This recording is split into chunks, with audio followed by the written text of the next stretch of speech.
Hello, everybody. My name is Armando Rendón. I'm editor of Somos and Escrito magazine. And today we have the pleasure and the honor of having with us Ivan Argüelles, who is a renowned poet throughout the world, and certainly among us that have discovered him and realized the amazing obras that he has produced over the years, and is now doing even more great stuff, I think. I'm convinced of it. With me is Scott Duncan-Fernandez and Jenny Irizary, who are associates of the magazine. And if you'll give me a few moments, Ivan, before we start chatting, let me give folks a little bit of a background about you. Is that okay? Okay, sure. All right. Ivan Argüelles is an American innovative poet whose work moves from early beat and surrealist-influenced forms to later epic-length poems. He received the Poetry Society of America's William Carlos Williams Award in 1989, as well as the Before Columbus Foundation's American Book Award in 2010. 3 years later, he received the Before Columbus Foundation's Lifetime Achievement Award as well. His early writings were rooted in what is called neo-beat bohemianism, surrealism, and Chicano culture. In the 1990s, developed longer epic-length forms rooted in Pound's Cantos and Joyce's Finnegans Wake. Ars Poetica is one of his latest books. It's a sequence of exquisitely-honed short poems that range widely, though many mourn the death of the poet's celebrated twin brother, José. Each of these points I bring out Ivan, because I think they touch on really interesting parts of your background. And right off, I'd like to ask you, your roots are also in Mexico. Mm-hmm. And the material that I've seen recently, the poems that you sent to us that we published in Somos and Escrito magazine, have a lot of that Mexico background in them. Yeah. Culture and your experiences there.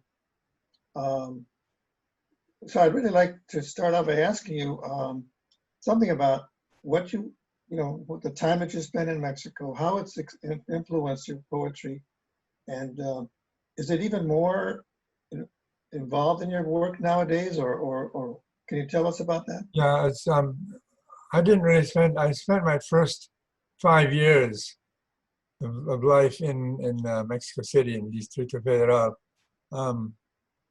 And my memories, I have a number of distinct memories. My father, I'll start off from the background, was born in Guadalajara, and he lived in Guadalajara during the time of the Revolución, Pancho Villa and Carranza and those people. He was an artist, and he had a very strong influence on my life. And among my earliest memories when we lived in Mexico City was watching him paint this beautiful painting of calla lilies, which I still own that painting, and I have it in my bedroom. My father, I should add, was a very interesting, colorful character. He was an artist, as I mentioned. He hung around in the circle of Diego Rivera and Frida Kahlo. He also knew Trotsky. He was with the government and Lázaro Cárdenas, and he claims, and we have very strong memories of it. He claims he was the first person on the scene when after Trotsky was assassinated. And my twin brother José wrote an account of my father's memories of it called "The Man Who Saw Trotsky's Brains." So anyway, there we were in Mexico City, and among memories I have, we lived pretty much in the central part of the city. I remember our nursery Chavela taking us to Chapultepec Park. I remember going to the floating gardens in Xochimilco. And we had a number of uncles and relatives there. I remember them. We left Mexico City, I think around 1944. I was born in 39. We went to Baja California, where my father worked with the governor in Baja. This is during the end of World War II. And then from there we moved to Los Angeles. And we probably would have grown up in Los Angeles, except for my mother, who was Norte Americana from Minnesota, got tuberculosis. And we moved from Minnesota, from Los Angeles to Minnesota, because she had a brother who worked in the Mayo Clinic there, and she was put in a sanitarium. So ultimately, we wound up growing in Minnesota. My father, I must say, we were a very eccentric family there. Rochester was a small town of about 25,000 people then, and we were the only Mexicans in town. And my father really stuck out. He looked very foreign compared to the rest of the German Lutherans and Norwegian Lutherans who lived there. It didn't help that I had a twin brother, so we were twins. So we were sort of twins are freakish enough, but we were Mexican twins. One of my first experiences of prejudice was after we moved to Rochester. Some kids went up to my brother and me in the restroom in the grade school we were in, and they said, "You're not Americans, you're Indians." And so that was it for the rest of my life in Rochester. But we got along ultimately pretty well with everybody. Anyway, I sort of strayed from Mexico. You have another question about that? No, that's fine. I think, but there is still an influence, or not still, but perhaps more recently, about Mexico, about the culture. I guess it's just my reflections as I'm older now. Just my reflections on my life, on my past, on my origins. And it's odd that I associate very strongly with my father, who was a very strong figure, and he had the whole house was because of him. Everything was. You walked into our house in Minnesota, and the first thing you saw was silver Aztec masks on the wall. And everything was very Mexican. So despite my being half German Lutheran, my mother was from German background. I was always a Mexican in my mind. And I guess now I just reflect on that more, and I guess that's just basically it. I just remember those things. Well, it's amazing how those kind of early experiences and insights stay with you. I can attest to that myself in my own writings. But you spent the next, 10, 12 years at least in Minnesota, growing up there, going to high school. Right. We graduated from high school in 1956 there. So we were basically my grade school and high school education are in Rochester. Do you have any idea when you were growing up like that period of time that you wanted to go into poetry? Yeah, in fact, when I was in high school, I started writing poetry in high school. My father raised my twin brother and me to be painters. We were both he taught us how to paint and drawing lessons and stuff like that. But since I was an identical twin, about the time I think I was about in 9th grade, I somehow made this intuitive decision that both of us couldn't be painters because we'll just get into fights with each other or something as we grow older. And so I thought, I'm gonna do something different. I just started studying Latin at that time, which was my favorite course. And I was introduced to Virgil. And so in my mind, I said, I'm going to be a poet instead of a painter. I remember telling my father that, and he was really disappointed that I wouldn't continue being a painter. But I think it was in the 11th grade, I actually had a poem published in the National High School Poetry Anthology. So that was my first glimmerings of going into being a real poet as a profession. Do you still have that poem? Only in my head, parts of it. Yeah, It's really corny. yeah, maybe it's just as well, huh? Yeah, right. I can give you a few lines. Here I sit, dumbfounded upon the gilded tomb in ethereal silence. Uh, I must have been reading a lot of the Elizabethans or something. yeah, well, there's some little glimmers there of how you started to write later on. Yeah, The whole thing about it, ethereal, something being ethereal. yeah, yeah. So, well, I've enjoyed your writing. You have given us the pleasure of allowing us to publish some of your works, and we'd like to continue, having that Thank you. collaboration with you.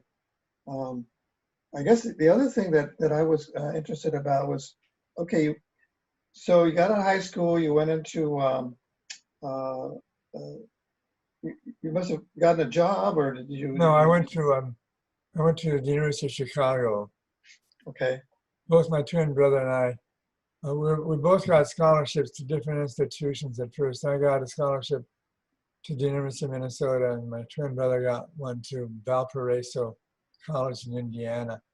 Right. We were, as identical twins, we were extremely close, and that year of separation was really difficult. We really couldn't stand being apart from each other. And the University of Chicago had been interested in us even when we were in high school. They had wanted us to become early entrants. So we both, after our freshman years, we both applied to Chicago and they let us in. So that's how we wound up doing. For the first year at Chicago, my brother and I lived with each other still, and then we finally were able to separate at that point. At any rate, I went to the University of Chicago and I got a bachelor's degree in classics, Latin and Greek. And then I hitchhiked around the country after that, and then got serious and went to New York and got a job at Columbia University. Teaching? No, just working in the library there. I started going to NYU to get a master's in classics, but it sort of turned me off. I realized that I was just studying the same things and rehashing the same stuff, and I was doing a lot of reading, and I really wanted to be a writer. And at that time, I was really influenced by James Joyce and William Burroughs' Naked Lunch, stuff like that. Right. Yeah, William Burroughs is, that's a corrupting book to read. Yeah. I ultimately went to Vanderbilt in 1967-68 and got a degree, a master's in library science. And my thesis was an annotated bibliography of William Burroughs. I see. Well, I noticed that, just to pick up on some of the awards you've gotten, you got one from William Carlos Williams, William Carlos Williams Award in 1989. Yeah.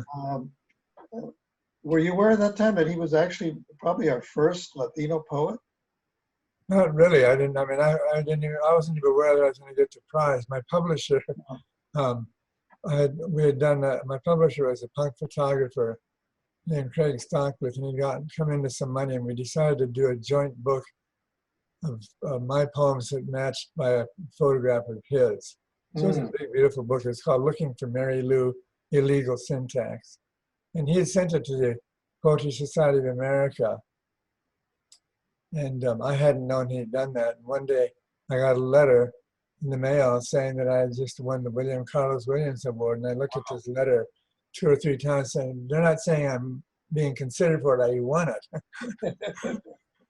So that was quite a surprise. That's beautiful. That's, well, of course, William Carlos Williams has been one of my favorite poems. Patterson is a great book. Yeah. Was he an influence on your work at all? To a certain extent he was, but not too many Americans had influenced me. When I really started writing poetry, I was living and I had gotten a job at the New York Public Library in 1968. Those were really palmy days for getting a job in the library. The reason I went to library school to get a degree was hopefully to get a job at the New York Public Library, because a friend of mine had started working there and said that's what I should do. And believe it or not, even before I graduated from Vanderbilt, I was recruited. They sent a recruiter out to these various library schools, and they interviewed me there. And next thing I knew, I was offered a job at the New York Public Library. So it was one of those few times a dream comes true. I wanted to work there, and I got to work there. So anyway, when I started working there, it's a wonderful building. I don't know if you're familiar with it. It's at the corner of 42nd Street and Fifth Avenue, right in the middle of Manhattan. And I just was so exhilarated that I worked.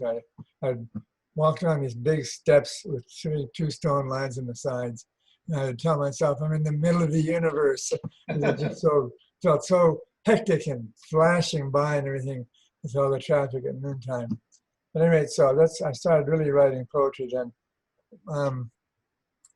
My first really heavy influences were the Spanish poet Garcia Lorca and the Peruvian poet Cesar Vallejo.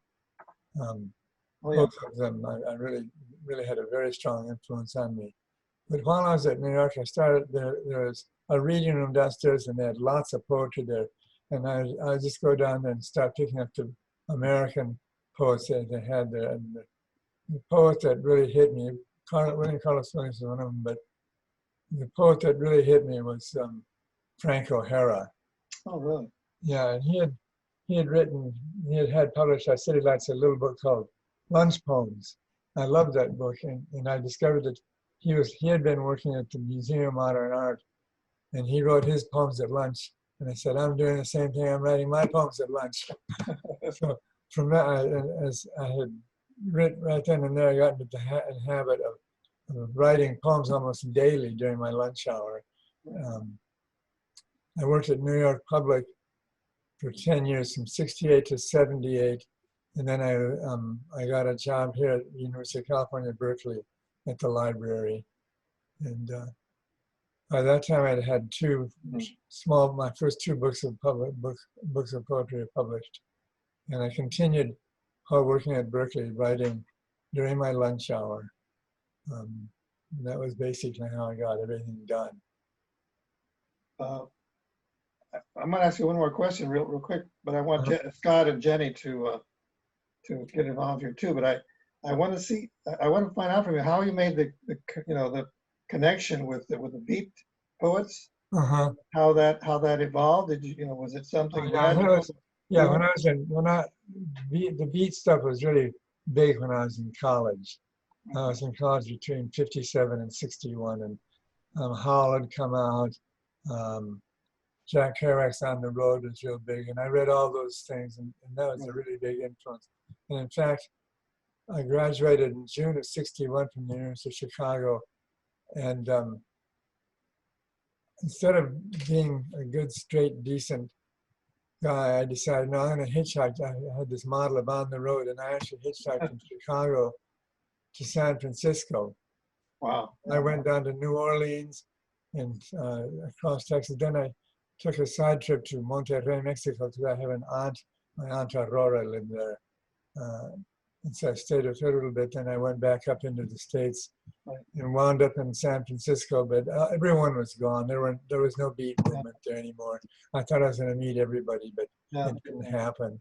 And I just got sort of down and out there. And so I hitchhiked back to Chicago and started that's why they refer to it as refer to you as a neo-beat poet.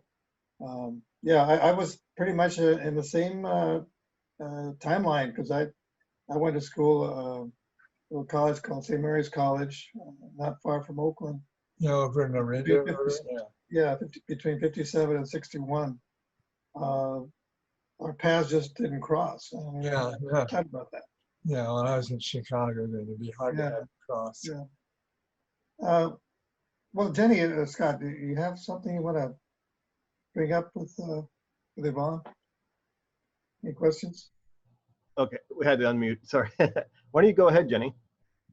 Okay, I had a question actually about the world of libraries. I think I might be mistaken, but I think the photographer that you did Looking for Mary Lou illegal syntax with, Yeah.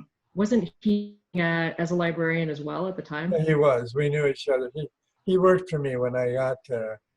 I was a manager of a cataloging section. And Craig was was a person who worked with me.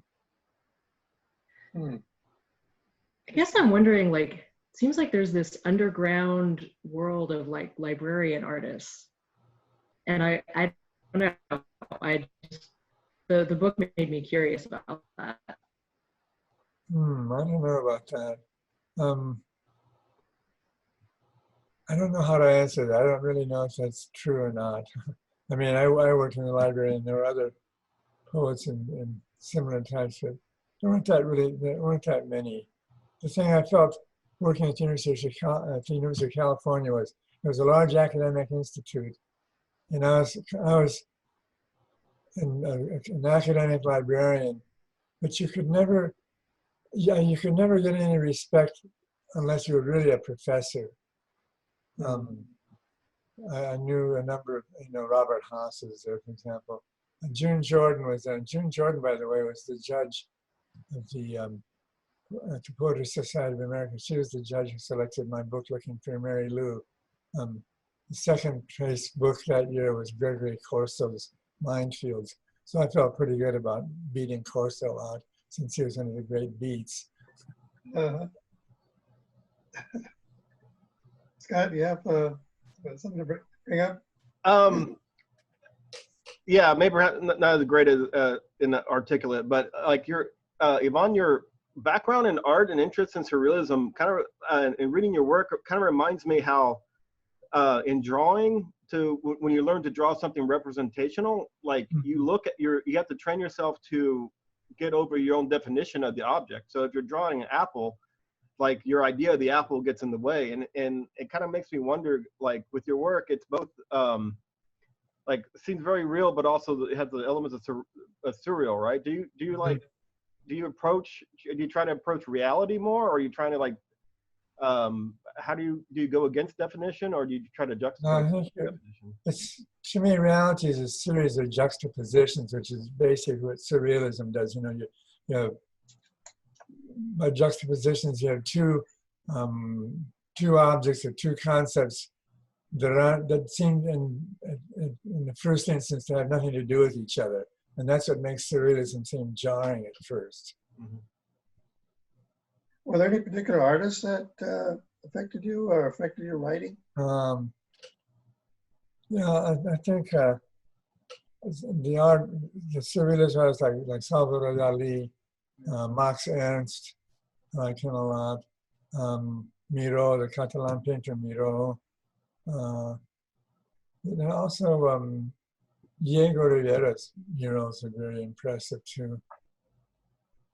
You remind me too that mentioned Garcia Lorca. He was quite an artist in his own right, I think. Yeah, he was. Yeah, he published, I think, well, at least one book of poetry where he illustrated the whole thing by himself. I forget the name of it.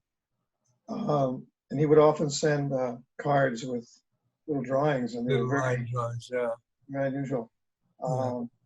Picasso is another painter I admire. Right. Well, I certainly must say that our discussion so far just reinforces my or maybe everybody's notion that a poet is made up of many parts and different influences, and it's really that particular mindset or worldview that brings it all together and makes it totally different. I really admire reading your poems. We'd like to hear you read a poem, if you would, for us. There's a couple of poems. If you don't mind, I'll have to read two poems. You can read as many poems as you want. No, I'll just read two because I don't want to overdo this. I want to talk a little bit about my being a twin, because that's a very, very heavy aspect of my life. My twin brother and I were really close. Right. especially when we're growing up, people couldn't tell us apart. So they would, in the grade school, they would put one of us in one corner of the room and the other one in the other corner, so the teacher would know which one is which. But one of the things my brother and I did when we were growing up was, for some reason, we got really interested in maps, and maps of cities, city maps. And we created our own city maps. And it was sort of a way of creating a universe, our own private universe.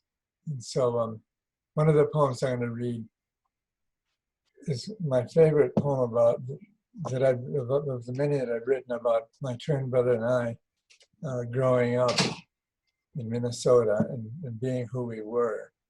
It's called Pachuco. Remember when we were the only Pachucos in town, Joe? Smirking, wildly smartass in our upturned collar leather jackets and unpolished black motorcycle boots, enough to scare the wits out of the cute Lutheran party girls in their prim pinafores and their mid-50s TV minds. We were on the way to cool hipsterdom, or at least to a Juliet Greco left bank in dark turtleneck sweaters and cigarette dangling from the corner of a snarling mouth. We showed them Mexican was bad alcohol with a little bit of Toulouse-Lautrec madness, plowing through all the books in the public library while daring the drugstore to prove innocent thousands of poor campesinos working the beet fields of North Dakota. We too were indios, unblessed and vagrant, wandering the winter streets of hometown, drawing imaginary maps of the unpronounceable. What was it? Castanets? Ravel's Bolero, or the fake Spanish they taught in high school? We were on exhibit to demonstrate authentic rock and roll otherness, dementia, wetbacks, misfits. We were ipso facto nonconformists, nostalgic for the pyramids of Sol y Luna, far off in dusty Teotihuacan sun drizzle, excluded from country club, shunned by bourgeois elite, left to our own demons, lost highways and dead cornfield motels, waiting to be summoned by the anonymous three-headed gatekeeper of East LA, sifted through urine-stinking Greyhound Depot, always on the edge of town in a motorless car, shivering in a mixed Toltec Christian dialect. You and me, bro. Was it Marlon Brando, James Dean, or Elvis Presley? Radio ambition. Broken smoke dreams of galactic inhalation, parallel universes of light, lunacy, and grief, Mayo Clinic tuberculosis mausoleum, psychoanalysis x-ray vision of Aztec hell, lonesome walks home through dirty snow and hills, always remote sunset hills, where life, forbidden to us, lived its Arcadia. Yeah, we were the only Pachucos in town, Joe, ambling ghost-like on the banks of the Zumbro, a patch of grass, a human shoulder, a dying in the music no one but us could hear.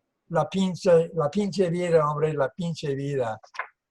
All right, orale.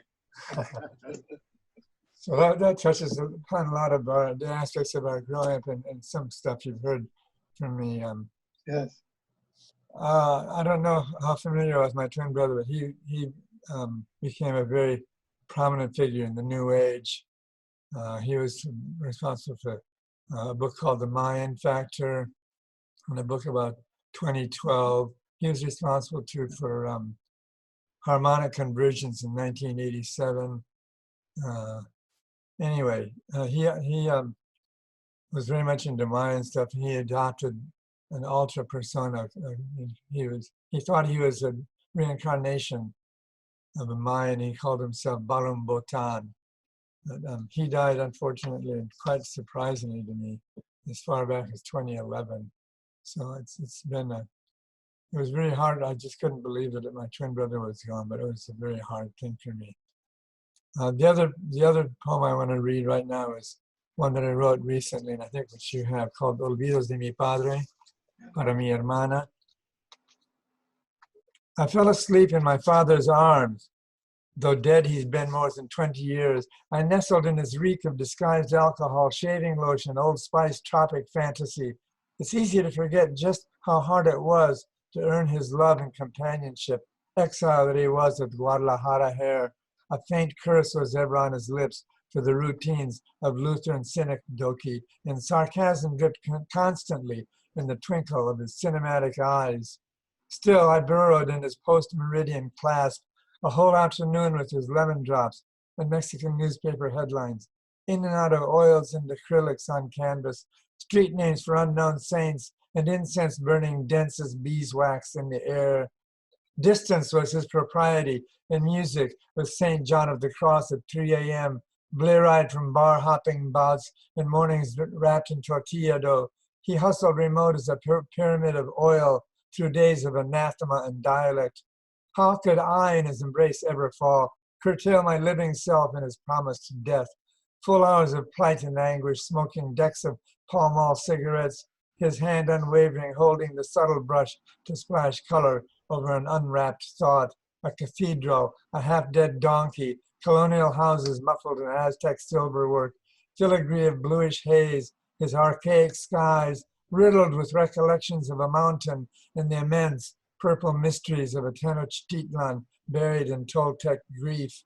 Winding sheets in amarillo sweat dyeing the ruffled edges of his floating bed, his caravanserai of forbidden paramours, a theater of nickel soaps and pulque, the brash despair of his uprooted life, going in circles, long Sunday afternoons when ennui put on a German mask, deriding the colloquy of his solitude, but to nuzzle up to his bristling breath and die 100 times just for once before his own soul took flight, 5,000 miles from his birth, that crazy Mexican of elegance and ire. How far away, however, from the painted rocks and shifting gravel of his planned walkaway. Only the broken vowels of his idiom, the consonants of cactus and parakeet, cajole my drowsing ear this ancient day, when the whole world tilts drowning in a goldfish bowl and darkness overtakes. Drowns in a goldfish bowl and darkness overtakes. Thank you very much, Ivan. I think that's a really good place to pause because I'd like us to meet again. Okay. Not too long for now. I hope we do. Maybe we can meet in the flesh. Right. Have coffee at Pete's again. 6 feet away from each other, though. With masks on. Right.